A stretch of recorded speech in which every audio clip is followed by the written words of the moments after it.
Tahimik ang sakripisyo ng magulang. Wala kang maririnig na reklamo. Wala kang makikitang pagsisisi.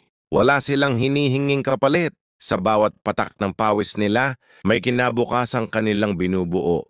Hindi para sa kanila, kundi para sa iyo. Habang ikaw ay natutulog, sila ay gising. Hindi dahil ayaw nilang magpahinga, kundi dahil iniisip nila kung paano ka mabubuhay ng maayos. Paano ka makakapasok sa paaralan? Paano ka makakakain bukas? Paano mapananatiling buo ang mundong ginagalawan mo kahit sila mismo ay unti-unting nauubos? Ang magulang hindi palaging may sagot, pero palagi silang may paraan. Kahit kapos sa pera, kahit kulang sa tulog, kahit sakit na ang katawan, ang iniisip nila ay hindi sarili nila, kundi ikaw. Ilang ulit ka nang nasabihan, ilang ulit ka nang pinagalitan, ilang ulit mo na silang binaliwala. Pero kailan ka ba nila tinalikuran? Wala.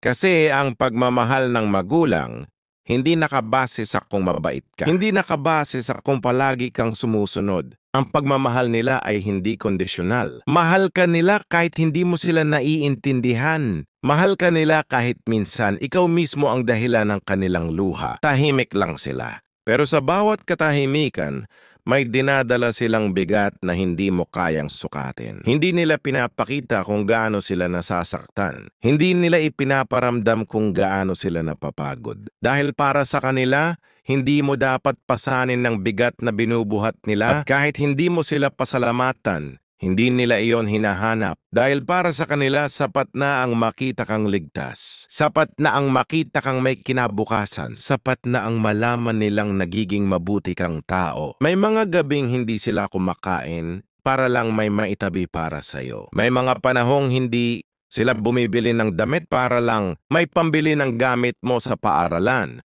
May mga pangarap silang hindi na tinupad, hindi dahil hindi nila kaya, kundi dahil pinili nilang unahin ka. Tahimik ang sakripisyo ng magulang. Walang kamera, walang palakpakan, walang kwento.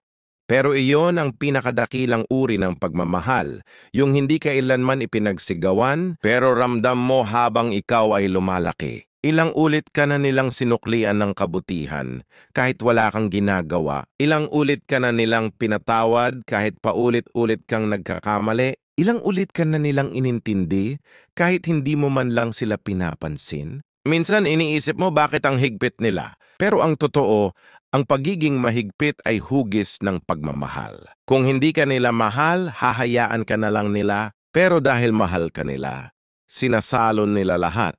Pati sakit ng pagpipigil sa'yo, pati pagod ng pakikiusap, pati lungkot ng hindi pagkakaintindihan. Ang magulang ay hindi perpekto, may pagkukulang din sila. May mga pagkakamali, pero tandaan mo, sa lahat ng taong maaaring sumuko sa'yo, sila ang huling hihinto. Kahit malayo ka, iniisip ka nila. Kahit galit ka, iniintindi ka nila.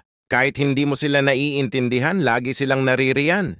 Kaya kung sakaling nararamdaman mong wala kang kakampi sa mundo, tahimik mong alalahanin. May mga magulang kang araw-araw lumalaban, hindi para sa sarili nila, kundi para sa iyo. Ang pagmamahal nila hindi mo man laging maramdaman, pero andyan yan, palagi, parang hangin. Hindi mo nakikita, pero sa kanila ka humihinga. Balang araw makikita mo rin, balang araw maiintindihan mo rin. Balang araw, baka ikaw na ang nasa posisyon nila. At kapag nangyari iyon, doon mo mararamdaman ng bigat ng salitang sakripisyo, yung uri ng pagod na hindi mo maisigaw, yung uri ng pangarap na hindi mo na itinuloy, yung uri ng pagmamahal na hindi kailanman humihiling ng sukli. Kaya habang may panahon pa, yakapin mo sila, pakinggan mo sila, unawain mo sila. Dahil hindi habang buhay ay andyan sila. At kapag dumating ang araw na wala na sila, ang tanging maiiwan sa iyo ay alala ng mga gabing sila ang nagsalo ng hirap para hindi mo danasin. Tahimik ang sakripisyo ng magulang. At sa katahimikang iyon, may pagmamahal na hindi kailanman matatapatan ng kahit anong salita. Tahimik man sila, pero ang puso nila sigaw ang pagmamahal sa anak. At ang tunay na dakila ay yaong hindi kailanman ipinagmamalaki, kundi tahimik na ginagawa araw-araw buong buhay.